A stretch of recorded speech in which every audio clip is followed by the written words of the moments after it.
Hi friends, मैं हूं BK Singh और आप देख रहे हैं शाही पाठशाला। 67th बीपीएससी के लिए इम्पॉर्टेंट सेट लेकर मैं उपस्थित हुआ हूं और पहले सेट का यह दूसरा खंड है जिसमें काफ़ी इम्पॉर्टेंट क्वेश्चन का कलेक्शन किया गया है। तो आइए शुरू करते हैं। पहला प्रश्न है, निम्नलिखित में कौन सुमेलित नहीं है? तो चारों विकल्प पहले पढ़ लेता हूं और इसके बाद आंसर बताऊंगा और इसकी व्याख्या पर भी आऊँगा। व्याख्या बहुत छोटा है, वीडियो बड़ा नहीं होगा, आप इसको इत्मीनान से तरीके से सुने। पहला है सोनोरन, संयुक्त राज्य अमेरिका। टकलामकान, चीन। Karakum, Turkmenistan. और चौथा है गिब्सन, ब्राज़ील। और पांचवा ऑप्शन भी बीपीएससी में रहता है, इनमें से कोई नहीं या फिर एक से अधिक। तो मैं यहाँ पर बता दूं कि सोनोरन जो है संयुक्त राज्य अमेरिका में पड़ता है। मध्य मैक्सिको के पर्वतीय वनों के उत्तर में स्थित सोनोरन रेगिस्तान का अधिकांश भाग जो है अमेरिका में पड़ता है। टकलामकान जो है चीन में पड़ता है। आप लोग को बहुत सारे जगह में यह प्रश्न देखने के लिए मिल चुका होगा। काराकुम जो है तुर्कमेनिस्तान में पड़ता है। और गिब्सन कहाँ पड़ता है? तो गिब्सन पड़ता है पश्चिमी ऑस्ट्रेलिया प्रांत में। ठीक है, गिब्सन कहाँ पर पड़ता है?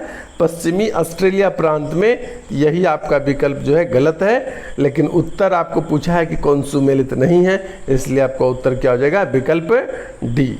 आइए चलते हैं दूसरे प्रश्न की ओर। यहाँ पर दूसरा प्रश्न है, पृथ्वी पर मूलतः एक ही विशाल भूखंड था जिसे कहते हैं। तो एक ही, पुराने समय में क्या है कि एक ही विशाल भूखंड हुआ करता था। तो उस विशाल भूखंड को क्या कहा जाता था? Panthalassa, Pangaea, Laurentia, Gondwana land. क्या कहा जाता था? तो इसका सही जवाब होगा पेंजिया कहा जाता था। क्या कहा जाता था? पेंजिया। एक्चुअली जब इसको युग में कालखंडों में बांटते हैं तब कार्बोनिफेरस, ठीक है, कार्बोनिफेरस युग में इसको जो है कि पेंजिया कहा जाता था। तब जो है कि पृथ्वी मूलतः एक ही विशाल भूखंड में था, अलग अलग में बटा हुआ नहीं था। तो याद रखिएगा पेंजिया।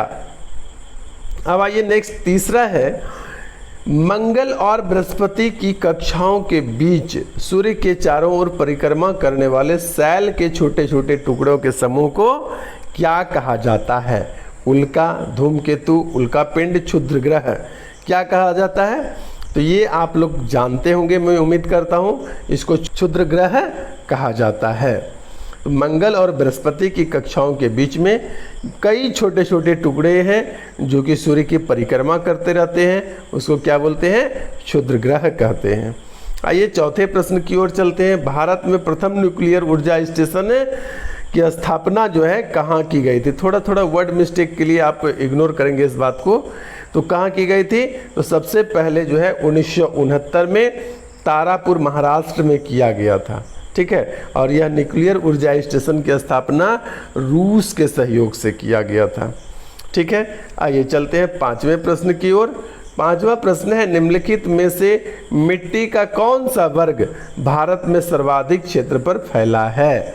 तो मिट्टी का कौन सा वर्ग भारत में सर्वाधिक क्षेत्र पर फैला है? तो मैं यहाँ पर बता दूं आपको, जलोढ़ मिट्टी या कछारी मिट्टी जो है, कछारी मिट्टी और जलोढ़ मिट्टी एक ही मिट्टी को कहते हैं। तो भारत में सबसे अधिक क्षेत्रफल लगभग 33.5% भाग पर यही जलोढ़ मिट्टी या कछारी मिट्टी फैला हुआ है। तो यहाँ पर आपका उत्तर हो जाएगा विकल्प ए कि कौन सा वर्ग भारत में सर्वाधिक क्षेत्र पर फैला हुआ है? तो मिट्टी का जो वर्ग है जलोढ़ मिट्टी, यह भारत के सर्वाधिक क्षेत्रफल पर फैला हुआ है। अब आइए अगले प्रश्न की ओर चलते हैं। छठे प्रश्न पर, फूट डालो और राज करो, फूट डालो और राज करो की रणनीति अपनाई थी किसने? तो किसने अपनाई थी? 5 विकल्प आपके पास होते हैं, Lord Curzon, Lord Minto, Lord Dalhousie और लॉर्ड वेलेस्ली। तो यहाँ पर आपको मैं बता दूं कि लॉर्ड कर्जन और लॉर्ड मिंटो ये दोनों ऐसे कि क्या है जिन्होंने फूट डालो और राज करो की नीति अपनाई थी। उसके बाद डलहौजी के समय में बहुत सारे इंपॉर्टेंट काम हुए, जैसे रेल, डाक, तार, ये सब किसके समय में चली? डलहौजी में। शाही पाठशाला के प्लेलिस्ट में जब आप जाएंगे तो वहाँ पर एक ट्रिकी जीएस का के प्लेलिस्ट है, तो वहाँ पर देखिएगा, तो वहाँ पर आपको मिलेगा लोहार से डरे डलहौजी। तो लोहार से डरे डलहौजी में ट्रिक का मीनिंग भी आप वहाँ जाकर देख सकते हैं। ठीक है, लो से होता है लोक निर्माण विभाग, तो लोक निर्माण विभाग की स्थापना डलहौजी ने किया था। हार मतलब होता है हड़प नीति, हड़प नीति किसके समय में लाया गया था, तो डलहौजी के समय में। लोहार से डरे, डरे मतलब होता है डाक और रेल, ड फॉर डाक और रे फॉर रेल, तो रेल डाक तार ये सब किसके समय में आया था, डलहौजी के समय में। और वेलेजली जो था ये सहायक संधि के जन्मदाता लॉर्ड वेलेजली को कहा जाता है। लॉर्ड वेलेजली को क्या कहा जाता है, सहायक संधि के जन्मदाता। उसमें सहायक संधि के लिए HMT, पहले HMT घड़ी HMT ट्रैक्टर हुआ करता था, तो सहायक संधि करने वाला पहला राज्य कौन था, तो हैदराबाद था। उसके बाद आइए चलते हैं नेक्स्ट 7वें प्रश्न की ओर। 7वां प्रश्न है 1857 के विद्रोह से निम्नलिखित में से कौन संबंध नहीं था। तो 1857 का जो विद्रोह हुआ था उसमें आपको बताना है कि निम्न में से कौन संबंध नहीं रखता है। चारों ऑप्शन आपको मौलवी अहमदुल्ला, बेगम हजरत महल, सी है बाबू वीर कुंवर सिंह, विकल्प डी है उधम सिंह, और विकल्प ई में तो आप जानते ही हैं। तो इस प्रकार से यहाँ पर सही जवाब हो जाएगा आपका, सही जवाब हो जाएगा आपका उधम सिंह। उधम सिंह क्यों, तो उधम सिंह के बारे में जानिए कि उधम सिंह पंजाब के क्रांतिकारी थे। ठीक है, उधम सिंह पंजाब के क्रांतिकारी नेता थे। जब जालियांवाला बाग हत्याकांड हुआ था तो उस समय पंजाब का गवर्नर कौन था, तो माइकल ओ डायर जो था वह पंजाब का गवर्नर था, और इन्हीं ओ डायर ने क्या किया था, जालियांवाला बाग हत्याकांड में गोली चलाने का आदेश दिया था। तो यह जो उधम सिंह थे इनको अंदर से बहुत गुस्सा था और इन्होंने बदला लेने के लिए इंग्लैंड जाकर, ठीक है, जनरल ओ डायर की 1940 ईस्वी में क्या हुआ, लंदन में ही उसकी हत्या कर दी। तो जनरल ओ डायर की हत्या करने वाले उधम सिंह का संबंध जो है 1857 की क्रांति से नहीं है। अब जान लीजिए कि कौन कौन कहाँ से नेतृत्व कर रहे थे। तो मौलवी अहमदुल्ला जो थे ये फैजाबाद से नेतृत्व किए थे 1857 क्रांति के विद्रोह का। बेगम हजरत महल जो थे ये कहाँ से नेतृत्व कर रहे थे, तो लखनऊ से नेतृत्व कर रहे थे। बाबू वीर कुंवर सिंह बिहार के जगदीशपुर क्षेत्र से जो है 1857 की क्रांति का नेतृत्व कर रहे थे। उसके बाद चलिए आइए चलते हैं 8वें प्रश्न पर। भारत छोड़ो आंदोलन किसकी प्रतिक्रिया में प्रारंभ किया गया था। तो भारत छोड़ो आंदोलन जो है यह किसकी प्रतिक्रिया में प्रारंभ किया गया था। ए नंबर विकल्प है कैबिनेट मिशन योजना, साइमन कमीशन रिपोर्ट, सी है बेबेल योजना, डी है क्रिप्स प्रस्ताव, और ई विकल्प भी आप जानते हैं। तो यहाँ पर इसका सही जवाब हो जाएगा क्रिप्स प्रस्ताव। जैसा कि आप जानते हैं कि भारत छोड़ो आंदोलन की शुरुआत 8 अगस्त 1942 को हुई थी और उसी समय क्रिप्स प्रस्ताव भी भारत लाया गया था।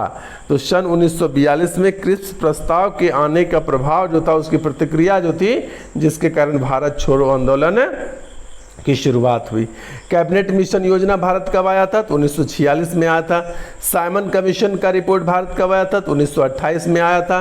बेबेल योजना भारत कब आया था, तो बेबेल योजना जो है 1945 में भारत लाया गया था। इस प्रकार से विभिन्न योजनाओं, विभिन्न रिपोर्ट को आप याद रखिए कि कब आया था, क्योंकि बीपीएससी में कई बार ऐसा देखा गया है कि आपको पूछ लिया जाएगा विकल्प दे करके किसमें से कौन सी घटना सबसे पहले हुई है। तो इस प्रकार से आपको इसमें भी याद रख लेना चाहिए। आइए चलते हैं अगले 9वें प्रश्न की ओर। 9वां प्रश्न आपके लिए बहुत इंपॉर्टेंट है और यहाँ पर आपको सूची 1 और सूची 2 से सुमेलित कीजिए। सूचियों में नीचे दिए गए कूट का प्रयोग करते हुए जो है कि आपको उत्तर देना है। तो अगले पेज में है कूट, पहले देख लीजिए। वल्लभाचार्य है द्वैतवाद, रामानुजाचार्य पुष्टि मार्ग, माधवाचार्य विशिष्टाद्वैतवाद, शंकराचार्य अद्वैतवाद, और यहाँ पर लिखा हुआ है शुद्धाद्वैतवाद। ठीक है, तो यहाँ मिलान कर लेते हैं, फिर हम लोग विकल्प देख लेंगे। तो वल्लभाचार्य जो थे वो शुद्धाद्वैतवाद कहिए या पुष्टि मार्ग कहिए, दोनों होता है वल्लभाचार्य। रामानुजाचार्य जो थे या रामानुज जो थे ये विशिष्टाद्वैतवाद के प्रवर्तक थे। शंकराचार्य के लिए अद्वैतवाद ठीक है, और माधवाचार्य जो थे यह द्वैतवाद के प्रवर्तक थे। कहने का मतलब 1 का 2 और 2 का 3 और 3 का फिर C का 1 और शंकराचार्य अद्वैतवाद D का D हो जाएगा। यानी 1 2 2 3 3-1 इस प्रकार से जो होगा वही आपका विकल्प सही होगा। तो चलिए यहाँ पर दिख रहा है आपको कि D4 हमने कहा था, यानी विकल्प सी यहाँ पर क्या है, बिल्कुल सही उत्तर है। आइए अब अगले और प्रश्न की ओर चलते हैं। प्रश्न संख्या 10। प्रश्न संख्या 10 कहता है निम्नलिखित में से किस समाज सुधारक ने पूना में विधवा गृह की स्थापना की थी? किस समाज सुधारक ने? नीचे दिए गए जितने भी विकल्प हैं आपके सभी क्या है, समाज सुधारक के ही नाम है। यहाँ पर मैं जानकारी दे दूं कि चारों में से पंडित रामाबाई सरस्वती जो थी उन्होंने पूना में विधवा गृह की स्थापना किया था। वे महिला समाज सुधारक के रूप में कार्य करते थे और महिला जिनके पति खासकर मृत्यु हो जाती थी और उनके पति की मृत्यु के बाद उनके परिवारजनों ने क्या करता था, महिला को अधिक सताना शुरू किया। तो उससे प्रभावित होकर पंडित रामाबाई सरस्वती ने पूना में विधवा गृह की स्थापना की थी और वहाँ पर मूल रूप से विधवाओं के ही रहने के लिए आश्रम बनाया गया था। तो इस प्रकार से आप जानिए कि पंडित रामाबाई ने पूना में विधवा गृह की स्थापना की थी। चलिए नेक्स्ट 11वें प्रश्न पर चलते हैं। भुगतान संतुलन के विपरीत होने की दिशा में निम्नलिखित में से कौन सा कदम स्थिति सुधारने में सहायक होगा? तो 4-5 विकल्प है आपके पास। 5 विकल्प: अधिमूल्यन, अवमूल्यन, विमुद्रीकरण, विश्व बैंक से ऋण प्राप्त करना और ई विकल्प भी है जो आप जानते हैं। तो यहाँ पर मैं आपको बता दूं कि अवमूल्यन किया जाएगा। क्यों किया जाएगा? इकोनॉमिक्स की समझ आम तौर पर स्टूडेंट के पास कम होती है, तो आप इत्मीनान से मेरी बातों को सुनिएगा। मैं आपको विश्वास दिलाता हूँ कि आपको समझ में आ जाएगा। सबसे पहले जानिए कि भुगतान संतुलन विपरीत होने का मतलब क्या है। जैसे कि आप दूसरे देश को सामान, जिसको एक्सपोर्ट कहते हैं, कि वो कम कर रहे हैं और दूसरे देशों से सामान ज़्यादा मंगवा रहे हैं, यानी आप इंपोर्ट ज़्यादा कर रहे हैं और एक्सपोर्ट कम कर रहे हैं। इसका मतलब क्या हुआ कि भुगतान संतुलन आपका विपरीत दिशा में हो गया है।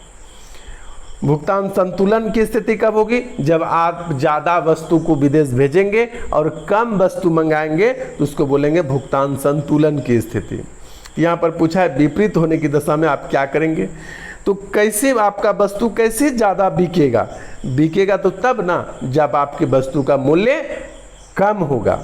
नहीं बिक रहा है आपका वस्तु तो क्या कीजिएगा? बेचने के लिए आपको मूल्य कम करना पड़ेगा। ठीक है, तो इसी को क्या बोलते हैं?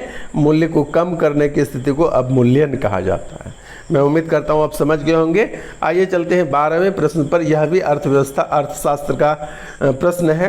प्रश्न है भारतीय अर्थव्यवस्था के उदारीकरण का अग्रदूत किसे कहा जाता है? तो भारतीय अर्थव्यवस्था के उदारीकरण का जो अग्रदूत कहा जाता है वह डॉक्टर मनमोहन सिंह को कहा जाता है। भारत में उदारीकरण का वर्ष जो है 1991 को माना जाता है। कब माना जाता है? वर्ष 1991 को। उस समय भारत के वित्त मंत्री डॉक्टर मनमोहन सिंह हुआ करते थे और उनके समय में ही उदारीकरण का जो है कि यह लाया गया था, जिसके कारण जो है उदारीकरण का अग्रदूत मनमोहन सिंह को ही माना जाता है। आइए चलते हैं 13वें प्रश्न की ओर। 13वां प्रश्न है भारत में निम्न में से कौन सा राजकोषीय नीति को निरूपित करता है?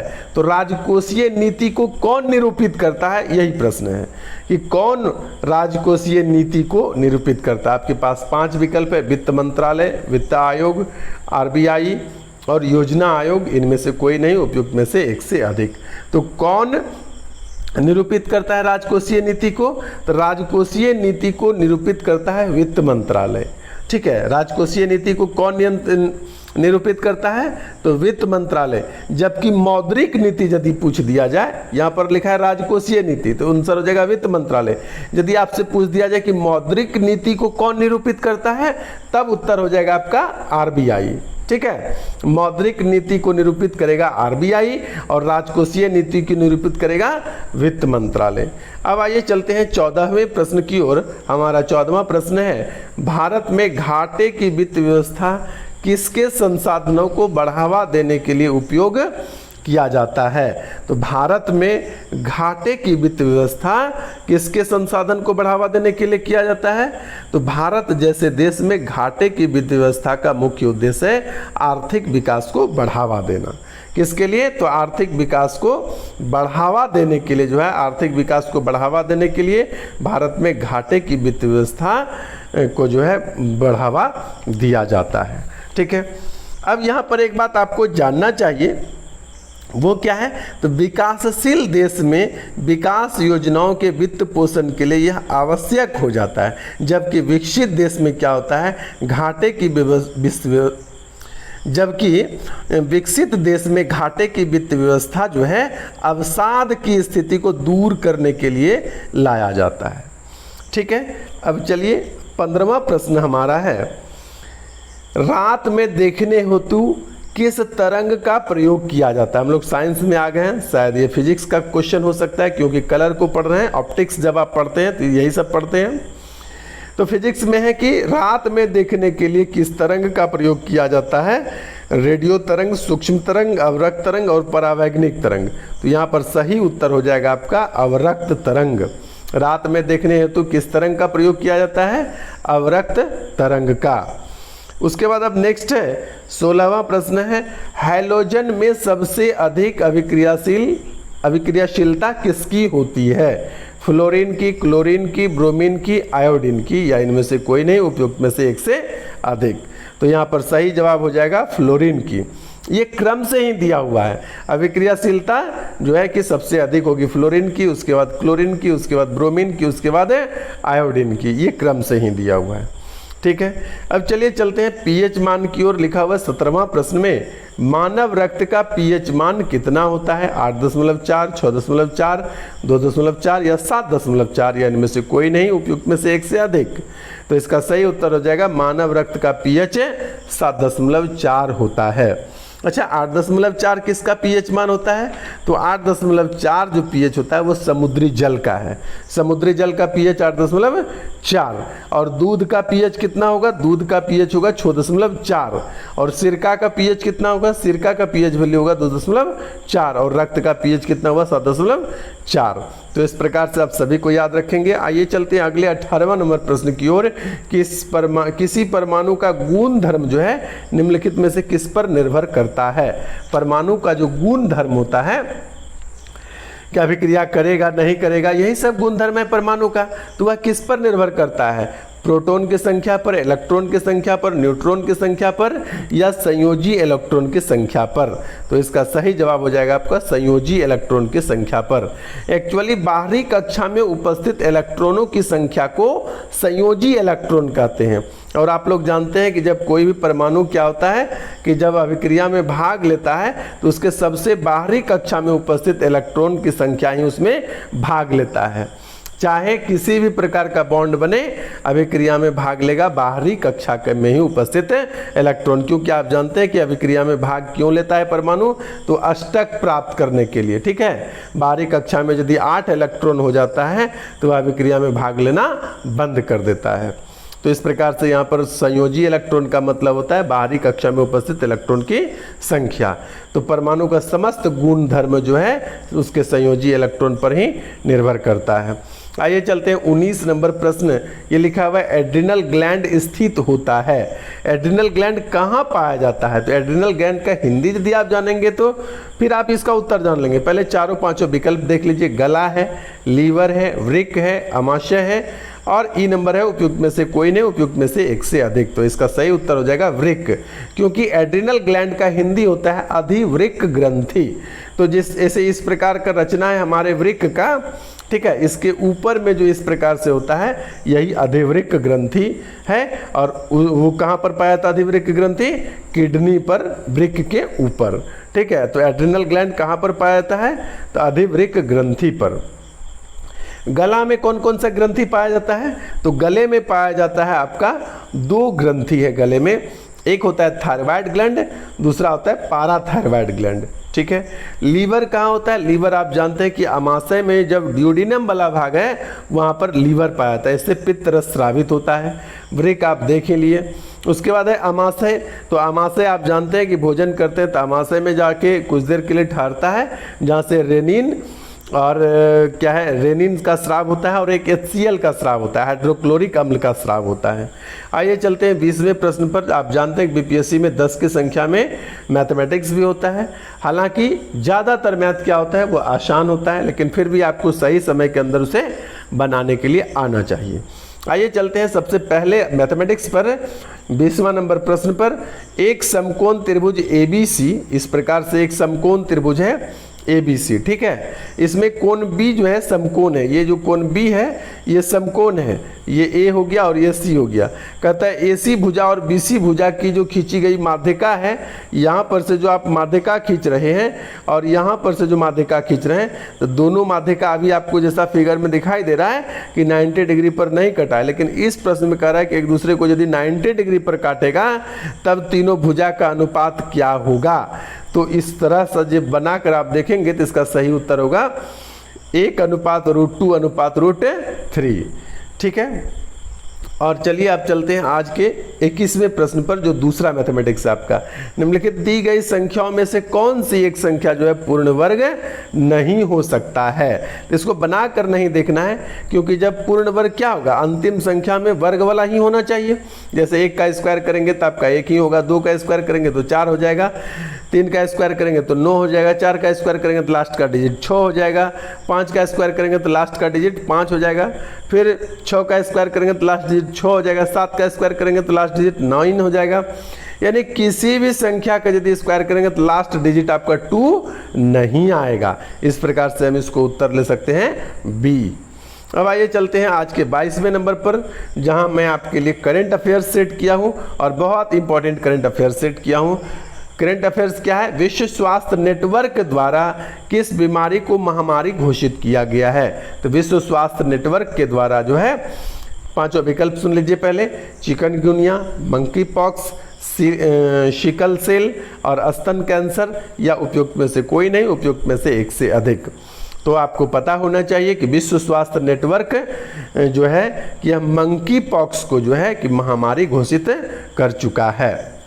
और एक चीज़ जान लीजिए यहाँ पर कि विश्व स्वास्थ्य नेटवर्क का किसी भी प्रकार से दूर दूर तक कोई भी संबंध विश्व स्वास्थ्य संगठन WHO से नहीं है, ठीक है। ये अलग संस्था है और WHO अलग संस्था है। जिसको विश्व स्वास्थ्य संगठन के नाम से आप जानते हैं, वह विश्व स्वास्थ्य नेटवर्क से कोई लेना देना नहीं है।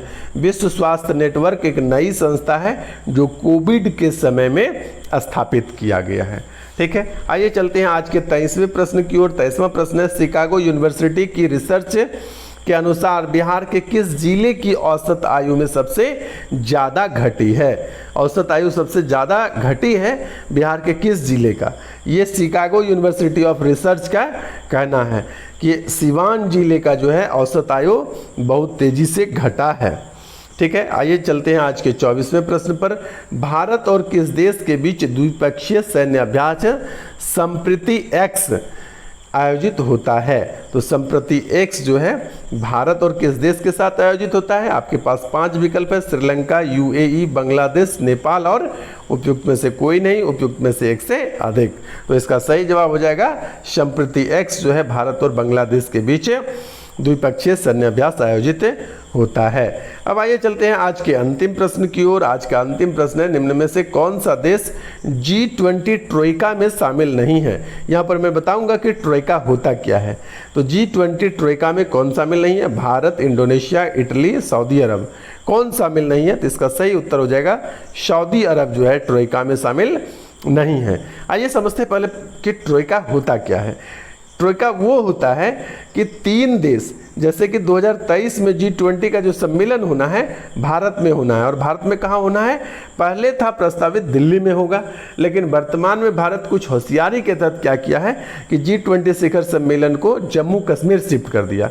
यानी 2023 में जो G20 शिखर सम्मेलन भारत में होना है वो अब कहाँ पर होगा, अब होगा आपके जम्मू कश्मीर में, ठीक है। 2022 दिसंबर में ही होना है, तो कहाँ पर होगा, जम्मू कश्मीर में।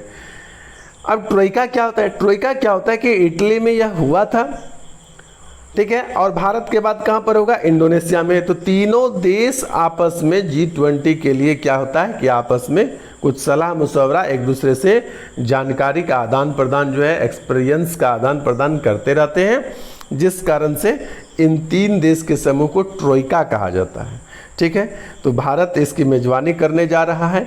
आने वाले दिनों में इसकी मेजबानी इंडोनेशिया करेगा और भारत से पहले इसकी मेजबानी इटली ने किया था। इन तीन देशों के समूह को ट्रोइका कहा जाता है। इसमें सऊदी अरब जो है इसका हिस्सा नहीं है।